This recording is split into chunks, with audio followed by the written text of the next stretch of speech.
জুলাই গণ অভ্যুত্থান দিবসে বিয়ানীবাজার উপজেলা প্রশাসন আয়োজিত শহীদ পরিবার ও জুলাই যোদ্ধাদের নিয়ে সম্মিলন অনুষ্ঠানের আয়োজন করা হয়।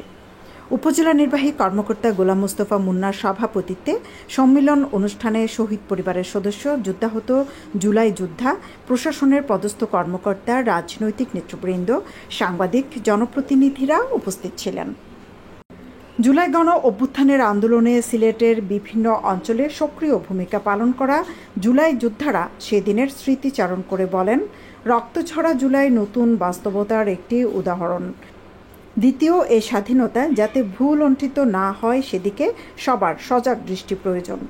সেই মেনে নেওয়ার সরকারের মানসিকতা তৈরি হলেও আমাদের আর সেই মানসিকতা ছিল না যে সরকার আমাদের দাবিটুকু মেনে নেয়। কারণ আমরা তখন দেখেছি আমাদের দাবির থেকে আমাদের ভাইদের জীবনের মূল্য অনেক বেশি। আমাদের ভাইদের রক্ত যেখানে ঝরছে, যেখানে আমাদের ভাইরা বাস হচ্ছে, সেখানে আমাদের দাবিটুকু আমাদের একদমই ক্ষীণ হয়ে গিয়েছিল। কারণ আমরা চাচ্ছিলাম যে আমাদের তর্কটা তৈরি আমাদের ভাইদেরকে ফিরিয়ে দেয়, অথবা তোরা এই দেশে দেশ পরিচালনা করার কোন সামর্থ্য এবং যোগ্যতা নেই।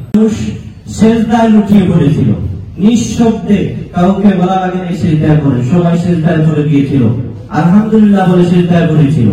আর আমি আগেও বলেছি যে আমি এমন এক জায়গায় দাঁড়িয়ে শেখ হাসিনার পতনের খবর শুনেছিলাম, যে জায়গায় আমি পুলিশের গুলিবিদ্ধ হয়েছিলাম। সেটা আমার জীবনে সত্যি বড় পাওয়া। সম্মানিত উপস্থিতি, আমাদের যে উদ্দেশ্যটা ছিল সেই উদ্দেশ্যটা অনেকখানি থমকে দাঁড়াচ্ছে লাগছে। আজকে জুলাই সনদ নিয়ে বারবার টাল মারানো হচ্ছে। আমি সম্মানিত নির্বাহী মহোদয়কে, অফিসার মহোদয়কে আমি অনুরোধ করবো আপনার মাধ্যমে যেন সরকারি উচ্চ মহলে যায়, যেন আগামীতে অন্য কোনো ব্যক্তি এসে, অন্য কোনো সরকার এসে যেন আমাদেরকে জঙ্গি শনাক্ত না করে, আমাদের শহীদ পরিবারদেরকে যেন জঙ্গি পরিবার না বলা হয়, সে বিষয়ে জুলাই সনদটা খুবই জরুরি। আমাদের সাথে কিছু মঙ্গি করা কিছু রিক্সা ড্রাইভার, শ্রমিক,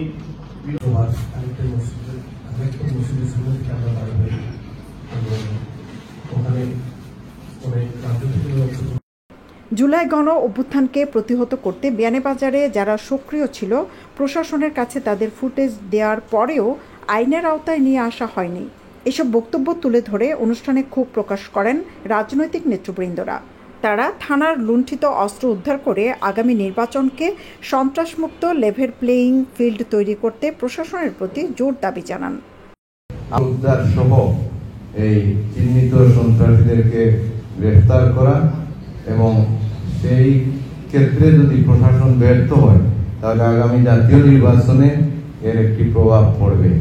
এজন্য জাতীয় নির্বাচনের লেভেল প্লেয়িং ফিল্ড সহ সুন্দর একটা পরিবেশ রক্ষার্থে অস্ত্রধারীদের কাছ থেকে অস্ত্র উদ্ধার করতে হবে এবং সন্ত্রাসীদেরকে গ্রেফতার করতে হবে। ওনারা আন্তরিক হলে ওদেরকে পাকড়াও আটক করতে পারেন। এখনো ওরা সচেতনায় আছে। ওনাদের আন্তরিকতা হলে এদেরকে পাকড়াও করতে পারেন।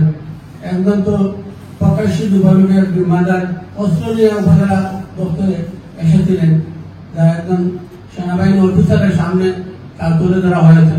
কিন্তু এখন পর্যন্ত আমরা বক্তব্য দিব আপনাদের সামনে, আপনারা শুনবেন, এর কোনো প্রতিকার নেবেন না, অ্যাকশনে যাবেন না। আমি আজকে এই সভা থেকে আপনাদের কাছে অনুরোধ জানাচ্ছি যে আপনারা আন্তরিক করে এদেরকে গ্রেফতার করতে পারবেন। প্রশাসনের ছত্রছায়া এমন ভাবে দেশ পরিচালিত হয়েছে যে মানুষের অধিকার, একটা নির্বাচন, প্রতি নির্বাচন দিনের পর রাতে হয়ে গেছে। কারা করেছে? তাদের সহযোগিতা হয়েছে। আমরা এই বাংলার মানুষ দেখেছি, তিনি আল্লাহ হতে পারেন, তিনি সচিব হতে পারেন, তিনি মসজিদের ইমাম হতে পারেন, রাজনীতিবিদ হতে পারেন, যে যারা যেমন অন্যায়ের সাথে জড়িত ছিলেন। আজকে বাংলাদেশের মানুষ, দুনিয়ার মানুষ তাদেরকে প্রত্যক্ষ করছে। কিছু কিছু লোক আজকে আইনের আলোচনায় ইতিমধ্যে এসেছেন, তাদের বিচার কার্য শুরু হয়েছে। কিন্তু আমাদের দল বাংলাদেশ জামাত ইসলামী যে দাবি রেখেছে যে সকল হত্যার বিচার হবে, 2-4টি হত্যার বিচার শুরু করলে শেষ হবে না। জুলাই গণ অভ্যুত্থানে সকল শহীদ ও যুদ্ধাহত জুলাই যোদ্ধাদের উপর নিপীড়নকারীদের বিচার নিশ্চিত করা হবে জানিয়ে উপজেলা নির্বাহী কর্মকর্তা গোলাম মোস্তফা মুন্না বলেন, জুলাই গণ অভ্যুত্থানে গণহত্যাকারীদের বিচার কাজ শুরু হয়েছে। যারা আহত আছেন বা যারা শহীদ পরিবার আছেন সবার জন্য যে সন্তানের বিষয়গুলো আছে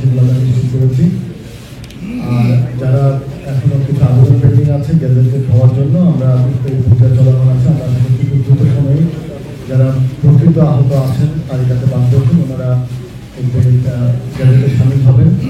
আর যে বিচার প্রক্রিয়া আপনারা সবাই জানেন এটা চলমান আছে। আমরা আশা করছি শহীদ যে বিচার যারা অন্যায় হয়েছে সেটা অতি দ্রুতই সেটার আইনগত যে দিকগুলো আছে আইনগত প্রক্রিয়ার মাধ্যমে সে বিচার প্রক্রিয়া শেষ হয়ে যাবে। শহীদ পরিবারের সদস্য ও জুলাই যোদ্ধাদের সম্মিলন অনুষ্ঠানে জেলা প্রশাসনের পক্ষ থেকে জুলাই যোদ্ধাদের সম্মাননা স্মারক ও উপহার প্রদান করা হয়।